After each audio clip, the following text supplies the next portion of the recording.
رانا صاحب کیا سمجھتے ہیں آج کی جو سماعت ہوئی، سماعت کے بعد جو فیصلہ شارٹ آرڈر جا گیا،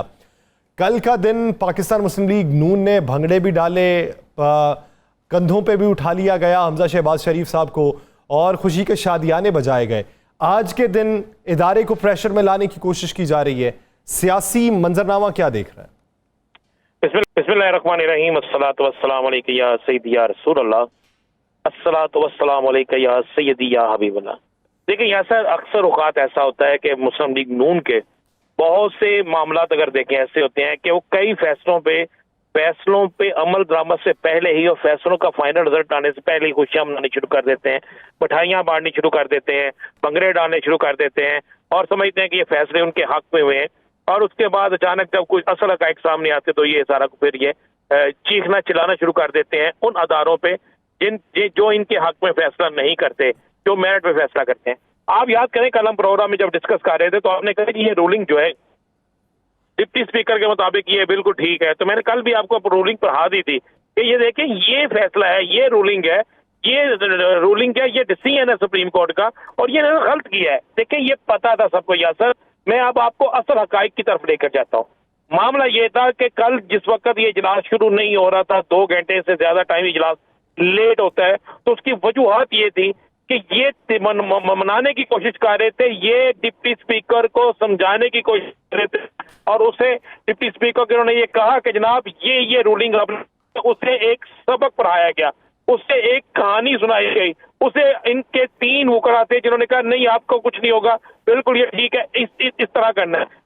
جبکہ اس سے پہلے ڈپٹی اسپیکر کو تحریک انصاف کے بھی لوگ ملے تھے اور انہوں نے انہیں کہا تھا کہ آپ نے میرٹ پہ فیصلہ کرنا ہے، کیونکہ پتہ چل چکا تھا لیٹر کا، اور انہوں نے اپنا لیٹر اس کو بھی دیا ہوا تھا اور سیکرٹری اسمبلی کو بھی دیا ہوئے تھے جو پارلیمنٹ لیڈر کا لیٹر تھا۔ تو آپ کو میں یہ خبر دے رہا ہوں، اور یہ اس وقت ڈپٹی اسپیکر نے جو تحریک انصاف دعویٰ کرتی ہے کہ اس نے قرآن پہ لفظ دیا 5 افراد کی موجودگی میں کہ میں میرٹ پہ کام کروں گا، لیکن اس کے بعد میرٹ پہ کام نہ ہوا، اس نے وہی چیز بیان کی جو اسے کہا گیا تھا، اور جس نے کہا تھا اس کا نام بھی ہمارے پاس موجود ہے، وقت آنے پہ وہ بھی چیزیں سامنے آ جائیں گی۔ بلکہ میں مزید والی بات ہوں کہ ہو سکتا ہے چودھری پرویز الہی صاحب کل یا پرسوں یا 2 دن میں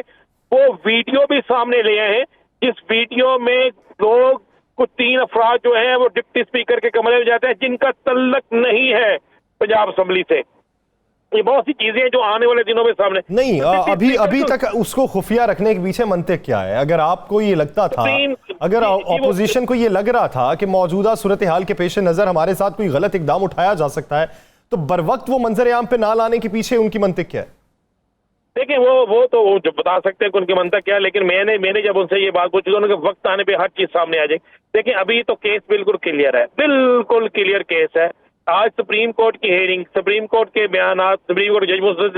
ججز نے جو کہا ہے، اور اس کے بعد یہ ساری چیزوں کے بعد تو بالکل کلیئر ہو گیا ہے۔ اب تو ان کے بیانات جمع ہونے ہیں، ایک جرا ہونی ہے، اور اس کے بعد میرا خیال ہے پیر والے دن فیصلہ آ جائے گا، اور پیر سے منگل ہو جائے گا، اس سے زیادہ نہیں ہوتا۔ یہ ساری چیزیں جو ہیں یہ میں نے پوچھا کہ یہ چیزیں سامنے کیوں نہیں لا رہے، تو انہوں نے کہا وقت آنے پہ ہر چیز سامنے لے آئیں گے، جس چیز کا جو وقت ہوگا اسی کے مطابق لائیں گے۔ اگر کسی کو کسی جگہ سے وہ انصاف نہیں ملتا جو اس کا حق بنتا ہے تو پھر وہ سیکنڈ آپشن ہر بندہ استعمال کرتا ہے۔ دیکھیں ایک چیز تو بڑی کلیئر ہو گئی ہے، بہت کلیئر ہو گئی ہے کہ آج صبح فیصلے ہیئرنگ سے پہلے آپ نے غور نہیں کیا کہ اطاعت تارڑ صاحب جو ہیں ان کا بیان کیا تھا، ان کی پریس کانفرنس کیا تھی، حکمران اتحاد کا اعلامیہ کیا تھا، مریم صاحبہ نے جو ٹویٹ کیا ہے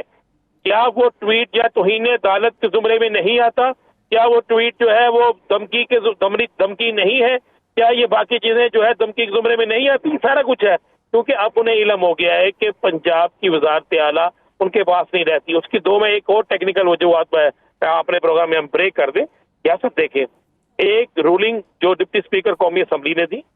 اس رولنگ میں آپ آرٹیکل 5 بھی استعمال ہوا، سارا کچھ ہوا۔ اس رولنگ کا اور اس رولنگ کا فرق تو بہت ہے۔ اس رولنگ کو اگر آپ کالعدم قرار دے رہے ہیں اور اس کے بعد اس رولنگ کا کالعدم قرار دینے کے بعد شہباز شریف کی حکومت بنتی ہے، آپ اس پہ ڈیسیژن دیتے ہیں، اور یہ جو رولنگ دی گئی یہ سپریم کورٹ کے فیصلے کو غلط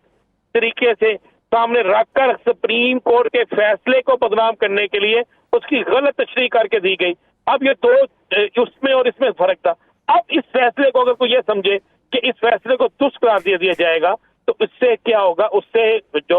قومی اسمبلی کے اسپیکر کا ڈپٹی اسپیکر کا فیصلہ تھا اس کے لیے ایک راہ ہموار ہو جائے گی اور وہ اپیل میں جا سکتے ہیں. اور اگر وہ راہ ہموار ہو جاتی ہے اور اسی بنیاد پہ وہ اپیل میں چلے جاتے ہیں پھر ذہن میں رکھیے گا پھر وفاقی حکومت جو ہے وہ ختم ہوتی ہے. اور اچھا نیچے اگر آپ یہ بتائیں رانا صاحب، یہ بتائیں ممکنہ فیصلے کے پیش نظر یہ اتحادی حکومت کی اگلی حکمت عملی کیا ہو سکتی ہے؟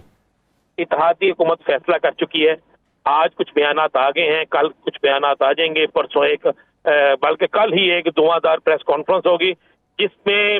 مولانا صاحب سمیت مختلف لوگ کریں گے جو باقاعدہ عدلیہ پر پریشر ڈالنے کی کوشش کی جائے گی. جس طرح آج مریم صاحبہ نے کہا ہے، جس طرح آج دیگر ان کے لوگوں نے کہا ہے، جس طرح آج رانا ثناء اللہ صاحب نے بھی کہا ہے، اب مولانا فضل الرحمان صاحب سے بات کروائی جائے گی، پیپلز پارٹی کے کسی لیڈر کہلوائی جائے گی، بلوچستان سے کسی سے کہلوائی جائے گی، پی کے سے کسی سے کہلوائی جائے گی. یعنی اب پریشر ڈالا جائے گا اس پر عدلیہ پر کہ عدلیہ نے اگر یہ فیصلہ دیا تو ہم سیاسی طور پر اس کو نہیں مانیں گے، ہم پروٹیسٹ کریں گے، ہم اس کے خلاف جائیں گے اور اس پہ باقاعدہ یہ مختلف بات کو بھی استعمال کر سکتے ہیں. اس پہ ان کے جو وکلا ہے وہ اپنا رخ استعمال کر سکتے ہیں. یہ سارا آج سین ہو چکا ہے. یہ بالکل خبر دیں یہاں پر پریس کر رہا ہوں کہ عدلیہ کے ساتھ پٹا ڈالنے کا فیصلہ ہوگا اور یہ فیصلہ حکمران اتحاد کی طرف سے کیا گیا ہے. حکمران اتحاد سمجھتا ہے کہ شاید عمران خان نے پریشر میں لایا عدلیہ کو.